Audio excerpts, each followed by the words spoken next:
சரிப்பா, கேள்வியா கேக்குறியே, நீ வந்தா என்ன செய்வ அதானே கேக்குறீங்க. கரெக்ட், கேட்கணும். மக்களோட அடிப்படை தேவைகளை தீர்க்கிறது தான் நம்மளுடைய ஃபர்ஸ்ட் வேலையே. அதை தீர்க்கிறதுக்கான அந்த தேடி போறது, அதோட சொல்யூஷனை தேடி போறது தான் நம்மளுடைய ஃபர்ஸ்ட் அஜெண்டாவே. கொஞ்சம் வெயிட் பண்ணுங்க, தேர்தல் அறிக்கை ரெடி ஆயிட்டு இருக்கு. தெளிவான ஒரு தேர்தல் அறிக்கையாவது வரும். என்ன நம்புற உங்களை நான் டிசப்பாயிண்ட் பண்ணவே மாட்டேன். இந்த சும்மா ஆட்சிக்கு வரணும்ன்றதுக்காக இந்த நடைமுறைக்கு சாத்தியமே இல்லாத இந்த மாதிரி விஷயங்கள் எல்லாம், வாக்குறுதிகள் நான் என்னைக்குமே கொடுக்கவே மாட்டேன்.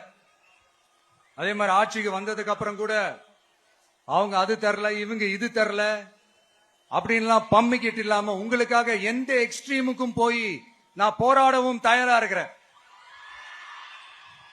அதனால நான் மறுபடியும் இதை நான் ரிப்பீட் பண்றேன். இவ்வளவு நாள் இதை நான் மட்டும் தான் சொல்லிக்கிட்டு இருந்தேன். இப்ப களமே சொல்லுது, 2 பேருக்கு நடுவுல தான் போட்டியே.